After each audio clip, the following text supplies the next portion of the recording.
यार ये गोरों को ना अपने देसी खानों के तरीके इंग्लिश में एक्सप्लेन ना करने बैठ जाना, क्योंकि नहीं कर पाओगे। इनकी ना अंग्रेजी डिफरेंट होती है चीज़ों को एक्सप्लेन करने की। अब हुआ ये कि ना, अब हमारा एक गोरा दोस्त था, उसको हमने दावत पे बुलाया।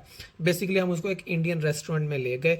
वहाँ पर हमने उसको बटर चिकन ट्राई करवाया। बटर चिकन कैसे आता है, ज़ाहिर बात है सालन है, ठीक है, जैसे पाकिस्तानी इंडियन डिशेस में होता है। एक प्लेट में कोली के अंदर बटर चिकन आया, बड़ा प्यारा बटर चिकन था, साथ 3-4 रोटियां मंगवा ली ना हमने। अब मसला ये था कि उस बंदे को पहली दफ़ा एक्सपोजर मिल रहा था देसी खाने का। वो बिल्कुल वो वाली कौम थी, वो जैकेट पोटैटो वाली और फिश एंड चिप्स वाली बिल्कुल ब्लैंड खाना खाता है। उसको ना कभी पता नहीं चला कि ये जो बीच में बाउल आया ना, इसको हमने कैसे खाना है, और ये जो रोटियां हैं, ये जो पेपर कट गोल गोल सी पड़ी हुई हैं चीज़ें इसको क्या कहते हैं। तब वो खाना सामने आया ना, तो वो कहता अच्छा, so what do we do here. मैंने कहा अच्छा मैं एक्सप्लेन करता हूँ। सो मैंने कहा this is a bowl of सालन।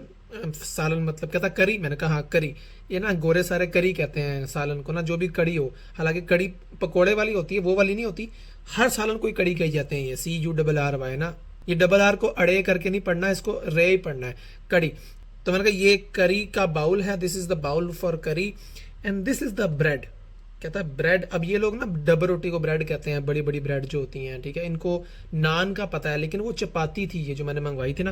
मैंने कहा चपाती ट्राई करवाता हूँ, पतली पतली ना इसको।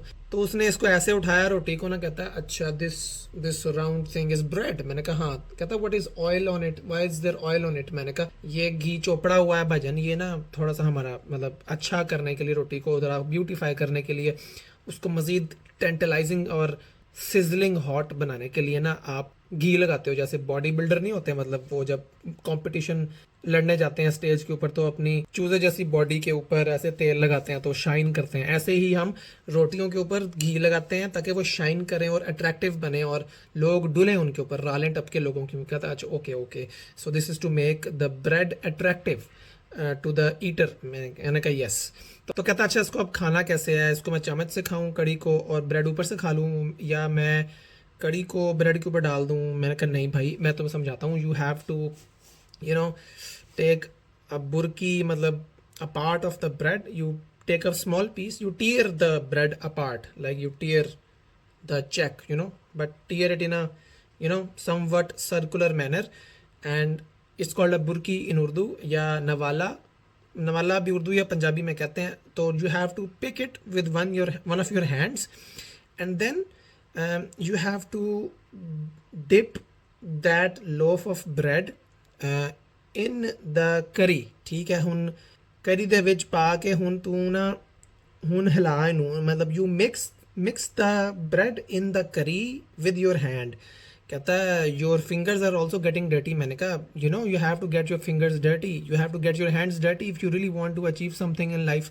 सो such is desi food manners, just dip the hand in the curry and shake it, and if you want to dip it in the bowl itself, it's okay, but sometimes it's good manners to take some curry out in the plate so that you don't corrupt the food for other people or pollute the other people because your hands might be dirty।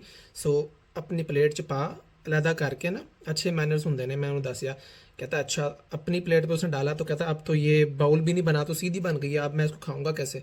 मैं क्या कोई नहीं, एक take one piece of chicken and just shake it all over the plate, just shake it and make it wet।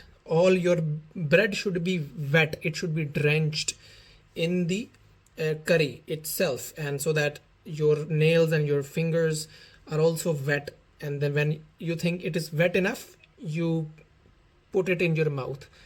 कहता है it sounds vulgar। मैंने कहा sorry, you just shake and समझ नहीं आ रहा था मैं कैसे कहूँ कि ना ऐसे बुरकी बना के ऐसे करके ना, ऐसे करके मुंह में डालो अपने ना। तो कहता है do you mean I should mop the करी। मैं कहा मॉप द करी, मॉप। मैं कहा नहीं मॉप हम खाने के वक्त तो नहीं यूज़ करते, mop is like mopping the floor, टाकी मारना कह रहे हो ना। कहता हाँ mopping, like you mop the kitchen floor, mop the wooden floor. तो वो जो आप टाकी मारते हो, वैसे डंडे पे जो टाकी लगी होती है ऐसे ऐसे मारते हो आप, बुरकी भी ऐसे हिलाने को कह रहे हो ना मुझे प्लेट के अंदर।